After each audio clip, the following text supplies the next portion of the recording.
Namun dengan nama toleransi, yang dibungkus dengan toleransi, hari ini muslimin dipaksa atau diharuskan untuk berealitas dengan orang-orang non-Islam dari perkara-perkara agama mereka.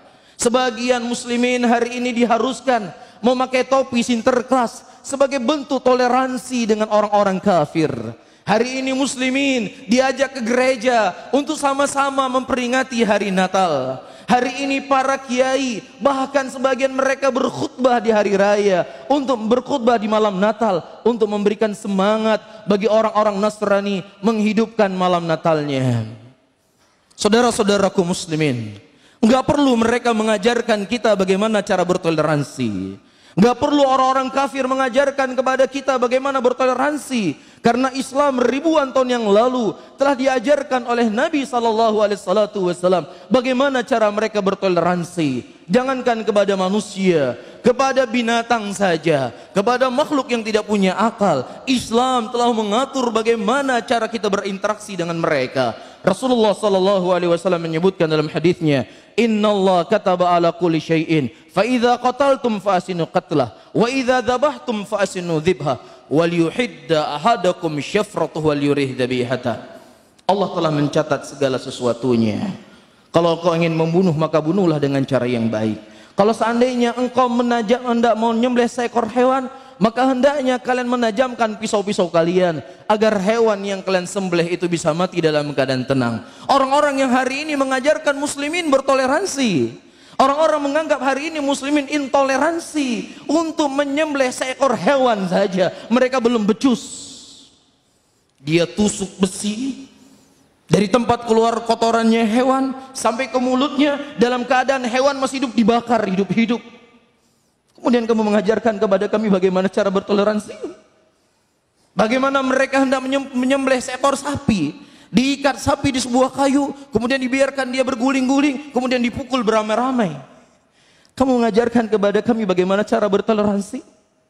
Ribuan tahun yang lalu Nabi kami sudah mengajarkan kepada kami hal yang seperti ini. Bahkan bukan hanya kepada binatang, kepada makhluk yang tidak bisa terlihat, jin, dijaga adabnya dalam Islam, dijaga hak-hak mereka dalam Islam. Rasulullah SAW menyebutkan dalam hadisnya, la tastanju bil irath wal idham fa innahu zada ikhwanukum minal jin. Jangan engkau mencebok, mencuci kotoranmu dengan tulang belulang, karena sesungguhnya itu merupakan makanan saudara kalian dari jin, makhluk yang tidak bisa dilihat. Bagaimana lagi dengan manusia? Bagaimana lagi dengan orang yang punya perasaan? Bagaimana lagi dengan orang yang punya akal? Tentunya Islam lebih jelas mengajarkan kepada kita bagaimana bertoleransi dengan mereka. Bahkan hal yang paling terkecil pun, perasaan, dijaga dalam agama Islam. Rasulullah SAW menyebutkan dalam hadisnya, idza kuntum thalatha, apabila kalian sedang bertiga, maka jangan yang duanya itu saling berbisik-bisikan, yang satunya tidak diajak bicara, fa innahu yuhzinuh, maka itu bisa membuat dia sedih, dilarang oleh Nabi SAW. Saudara-saudaraku muslimin, silahkan Anda membantu orang-orang non-Islam. Ketika mereka mendapatkan bencana, silahkan kita bantu mereka. Apa yang mereka butuhkan? Mereka butuh pakaian, kita bantu dengan pakaian. Mereka butuhkan makanan, kita berikan makanan. Iya, ketika anak mereka butuh biaya pendidikan yang dia sekolah di sekolah umum, silahkan kita bantu.